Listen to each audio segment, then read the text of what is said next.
So the first tip I have for you guys is to add light to your clips, if that makes any sense. So you're going to go onto multi-layer, import the clip you want, and then press the paintbrush icon and go all the way to whiten. I have it favorited so it's all the way at the beginning. And so what you do is you basically just adjust the amount of light it is at the start of the clip, and either at the end of the clip or towards the end of the clip you make sure the light percentage is at 0. And I'm in the graph and I'm just adjusting it to how quickly I want it to fade back to normal. You can do that too, or you could just use this that I made for you guys. Okay, next you press on new, transform, and then go to custom coloring and make sure that all of your parameters are reset. Okay, then go to bloom and just adjust that to whatever you'd like. I usually use a lower setting. You can also change the tint. I end up changing it a little bit, or you could leave it at white, whatever one you want. Then once you have what you'd like, you press create. Okay guys, this is the last part. You go on to multi-layer, import the clip that you just put the bloom on, and press the paintbrush icon and press on Pro Blur. Then go to edit keyframes, and then make sure that the color is kind of, you can see that it's blurry, but you can also see the clip. And then make sure at the end of the clip that the blur is at 0. And then you just kind of adjust it to fade back to the normal clip, kind of how we did the lighting. So basically what you did to this clip, you're going to do to all of your clips. And I actually ended up going back and putting coloring on the clips. You can do this too. You can use my coloring, just give me credit. Okay, so this is what the edit looks like now.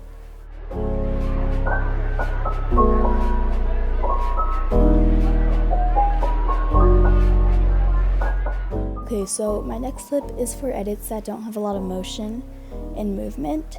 So what you're going to do is you're just going to merge all of the scenes together once you have your completed edit. Then you're going to go on to multi-layer, import that video that you just merged together, and every 10 spots or so, I don't know what they're called, you move it only a little bit. And you just keep on doing that until the end of your edit. It's kind of boring, so I'm just going to speed it up.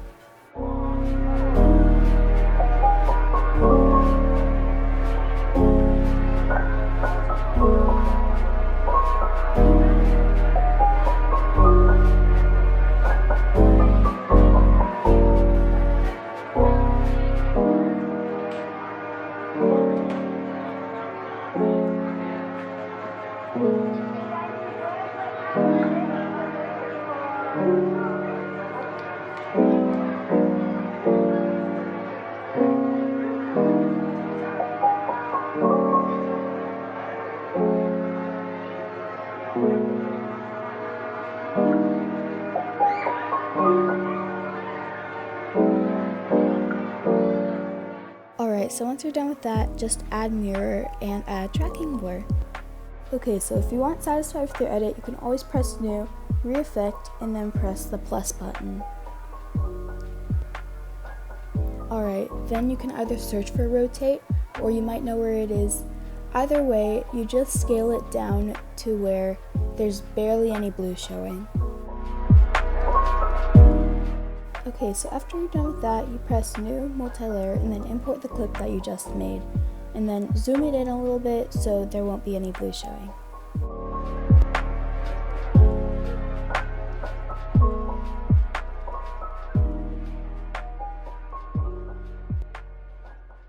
So my last tip for you guys makes your edits either cute or aesthetic. So go onto multi-layer clips, put the first layer as your edit, and then the second layer as the color. It doesn't matter which color it is, I usually use white. But then you add mask to the color and make sure that the mask is the size of your video. And then press that little icon and press down on the slider once, and then go to the paintbrush icon and make sure it's on the outline fuzzy one. And make sure that the color is black, because it just makes it look more aesthetic.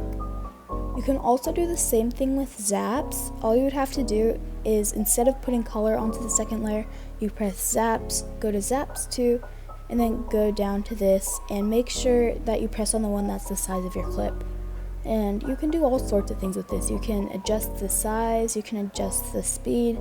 It's really fun, but just make sure that you have outline fuzzy on it.